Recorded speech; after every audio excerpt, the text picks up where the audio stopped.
안녕하십니까. 거꾸로 투자하는 쇼킹 부동산입니다. 부동산 거품 붕괴 시작됐나 시작해보겠습니다. 자, 서울 아파트는 매년 한 번 이상 침체를 겪습니다. 2018년에는 양도세 중과제도 시행 이후에 침체를 겪었었고요. 9.13 대책 이후에도 서울 아파트 거래량은 침체가 됐습니다.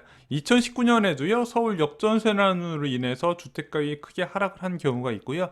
2020년에도 710 대책 이후에 3개월 정도 거래 급감 상황이 나타났습니다.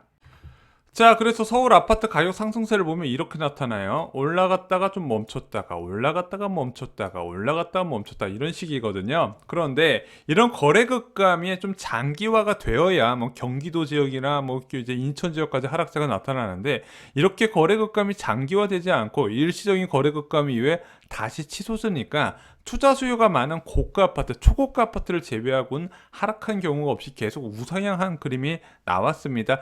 유일하게 뭐 수도권 지역 주택가격 하락이라고 해봤자 2019년 초 정도밖에 안 돼요. 이때는 경기도 지역까지 일시적인 하락 대열에 합류를 했습니다. 오히려 조정 이후에 거래량 폭증으로 상승하는 경우가 더 많았거든요. 2018년에는 7월, 8월, 그리고 2019년에는 7, 8, 9, 10, 11월, 그리고 2020년에는 5, 6, 7월이 부동산 가격이 급등했던 시기입니다. 현재 주택 가격은요, 이렇게 거래량 급등 시기에 대부분 이루어졌다 보시면 될 것 같아요. 1년 내내 오른 게 아니라 이렇게 한꺼번에 투자 수요가 유입이 되면서 거래량이 폭등할 때 가격이 뭐 일주일에 몇 억 단위 이렇게 올라가면서 현재 금액이 됐다는 부분이죠. 자, 이번에도 다시 조정이 온 것 같습니다. 월 5천 건 이하의 거래량이 2월, 3월에 지속이 될 것 같아요. 이제 생각이 드는 겁니다. 이게 매수의 기회인가? 이런 식으로 한 2, 3개월 정도 거래 급감에도 초고가 아파트는 가격이 좀 떨어지거든요. 그런데 궁금한 거예요. 이게 매수의 기회인지 대세하락의 시작인지 오늘은 그 부분 한번 좀 체크를 해보겠습니다. 자, 서울 아파트 가격은요, 수도권 전체에 영향을 미칩니다. 당연하죠. 싸다면 서울에 살고 싶은 거 누구나 생각을 할 수 있는 부분이죠. 그래서 서울 아파트 가격만 살펴보면 여기가 장기적인 하락 사이클이 나오면은 수도권 전체까지 동반 하락이 나타날 수 있는 부분이거든요. 그래서 서울 지역만 여러분께 미래에 어떤 식으로 진행될지 말씀을 드릴 것 같아요. 드리면 될 것 같아요. 그런데 서울 아파트 가격은 투자 수요가 결정한다고 여러 번 말씀드렸습니다. 실거주로 매수하는 사람보다 투자 수요로 접근하는 경우가 훨씬 많고요. 특히 강남 4구 같은 경우는 투자 수요가 거의 한 60% 이상이라고 보시면 돼요.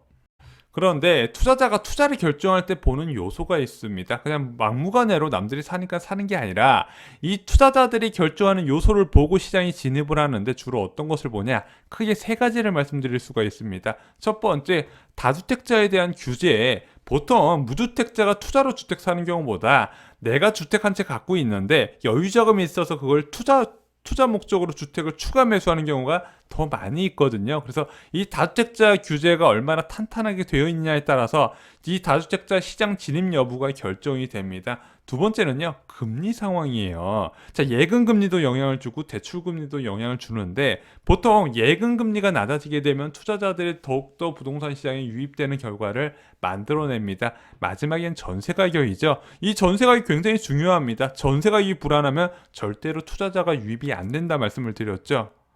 자, 과거 급등과 투자 수요 관계를 한번 분석해 보겠습니다. 2018년 4월과 5월에 침체를 겪게 됩니다. 양도세 중과제도 시행 이후에 투자 수요가 관망이 들어갔는데 그 이후에 7월과 8월에 폭등세가 나타나요. 양도세 중과 우회 수단이 존재했었고 금리 인상 지연 기대 그리고 서울시 개발 계획이 발표되면서 억눌렸던 투자 수요가 뻥 터져버린 겁니다. 자, 2018년 7월과 8월 급등이 가능했던 이유 좀 세부적으로 살펴보겠습니다. 먼저 다주택자 규제가요, 촘촘하지가 못했어요. 임대사업자나 법인 제도를 이용해서 양도세 중과나 종부세를 모두 피할 수 있었다는 부분이죠. 금리 상황도요, 1.5%였던 기준금리가 올라갈까 말까 시장에서 많은 전망이 나왔었는데 일단 이 금리 인상이 지연될 거란 전망이 좀 많이 있었습니다. 마지막으로 전세 가격 역시도 안정세를 띄는 상황에서 박원순 서울시장이 여의도와 용산 개발 마스터 플랜을 발표하면서 급등을 했다는 부분이죠. 다주택자 규제가 열린 상황에서 금리, 전세 모두 다 투자자한테 우호적인 상황, 마지막으로 개발 계획 발표까지 모두가 급등의 요인을 갖춰줬던 겁니다. 자, 그럼 2019년 급등과 투자 수요의 관계를 볼게요. 먼저 2019년 초반에는 굉장히 침체를 겪었습니다. 헬리오시티 입주로 인한 역전세난과 서울 가격 하락에 인한 경기도 지역 연쇄 하락까지 나타났던 상황이에요.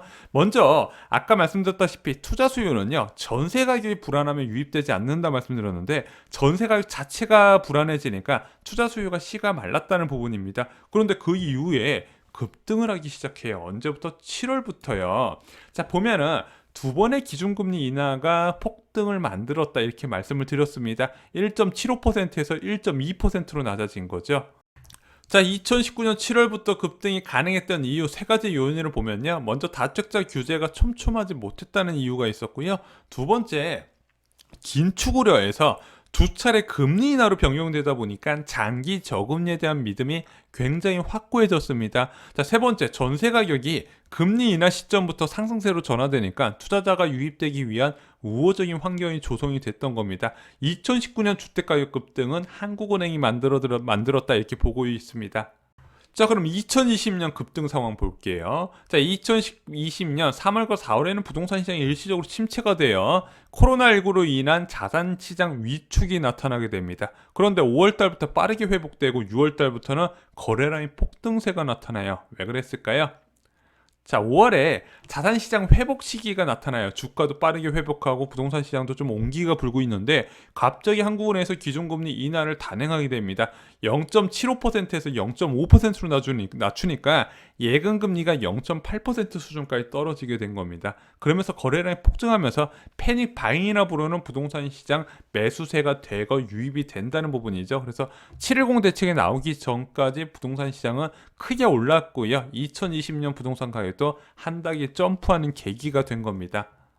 자, 2020년 6월부터 급등이 가능했던 이유 세 가지 요인으로 한번 분석을 해보겠습니다. 먼저 다주택자 유입이 가능했었어요. 임대사업자나 법인을 통한 유입이 가능했었던 부분이 있고요. 금리 상황도 굉장히 우호적이었습니다. 자산시장 회복 상황에서 추가 금리 인하를 단행하다 보니까 주택가격이 급등할 수밖에 없었죠. 전세가격 역시도 금리 인하 이후 시점부터 급등세가 나타나다 보니까 이 삼박자가 아우러지면서 2020년 주택가격도 한 단계 점프하게 되는 계기가 됩니다. 2020년 급등의 트리거 두말할 거 없이 기준금리 변화에 있었다는 거죠. 자, 그래서 2018년 이후 급등은 아래 요인들이 부동산 가격이 상승할 수 있도록 여건이 됐다는 겁니다. 저금리 상황이 지속되는 상황에서 다주택자 투자 유입도 자유로웠고요. 전세 가격도 저금리 상황에서 꾸준하게 우상향하는 모습이 나타났다는 거죠. 자, 이제 2021년이 됐습니다. 2월부터 시작한 서울 아파트 침체, 분명히 2월, 3월에는 거래량이 5천 건 미만으로 떨어질 것 같습니다. 이번엔 어떻게 될까요? 먼저 그동안의 주택가격 급등의 세 가지 요인 한번 살펴볼게요. 다주택자 규제 거의 막혔죠. 710 대책 이후에 법인이나 또는 이제 임대사업자를 통한 다주택자 전략이 사실상 막혔고요. 이번에 작년 12월에 규제 지역을 너무 확대하다 보니까 이제는 저시골 지역 투자할 거 아니면은 거의 다 다주택자 되는 길도 막혔다 보시면 될 것 같습니다. 그래서 710 대책 이후에 거래량이 만 건을 못 넘고 있어요. 자, 금리 상황은 어떨까요? 이제 오를 일만 남았죠. 솔직히 0.5%에서 더 어떻게 낮추겠습니까? 오를 일만 남았습니다. 마지막으로 전세 가격은 어떨까요? 작년에 정말로 많이 올랐다가 현재 좀 보합세 또는 일부 지역에선 하락세가 나타나고 있습니다. 야, 그러면은 그동안의 급등 요인들이 전부 다 바뀌었네. 이제 떨어질 일만 있을까? 이 부분에 대해서 한번 좀 답을 찾아보고자 합니다. 하지만 이것도 쉽지가 않습니다. 금리적인 부분부터 살펴볼게요. 최근에 국채 수익률이 급등을 하면서 시장 금리가 올라가는 모양새가 나타나고 있는데 오히려 주택담보대출 금리가 2개월 연속 하락하는 결과가 나타났습니다. 그래서 금융채를 기준으로 대출을 하는 하나은행을 제외하고 시중은행은 3월 16일부터 오히려 주택담보대출 금리가 떨어졌어요. 야, 이렇게 채권 가격이 올라가는데 어떻게 주택담보대출 금리가 하락하냐 이렇게 물어보실 수도 있는데 이제 이 코픽스 같은 경우는요.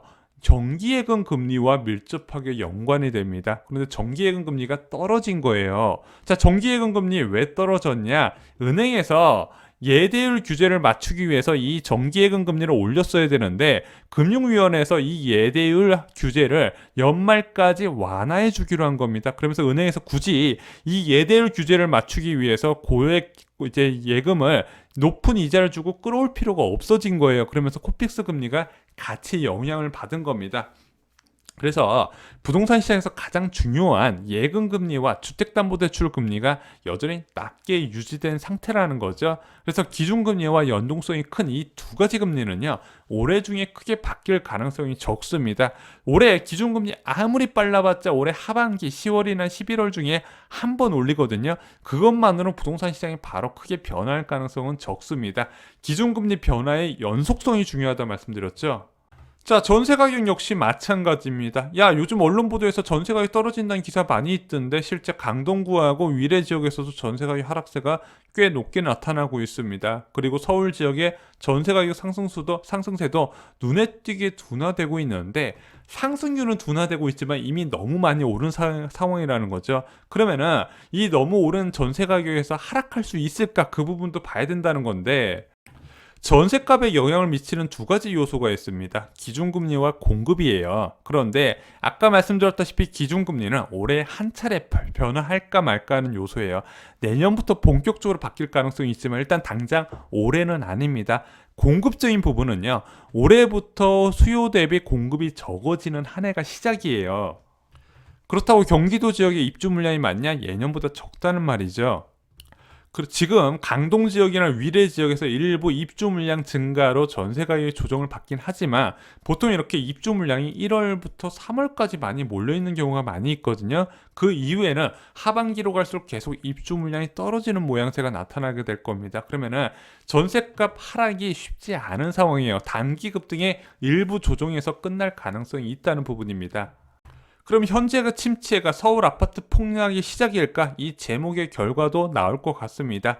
거래량 폭증에 따른 급증은 제한될 거예요. 왜냐면은 이 거래량 폭증에 가장 큰 영향을 주는 데가 바로 다주택자 유입이거든요. 그런데 다주택자 유입이 차단됐고요. 지금 서울 아파트 가격이 3년간의 이 거품에 의해서 너무 많이 매매 가격이 올라간 상황입니다. 주택담보대출만으로는 주택 마련이 쉽지 않은데 신용대출 규제도 강화됐기 때문에 과거와 같은 1만 건 넘는 거래량 폭증은 이제 쉽지 않을 거라고 저 개인적으로 생각하고 있어요. 왜냐하면 그동안에 다주택자 매수 비중이 상당히 많은 것을 차지한 것이 바로 서울 주택시장이거든요.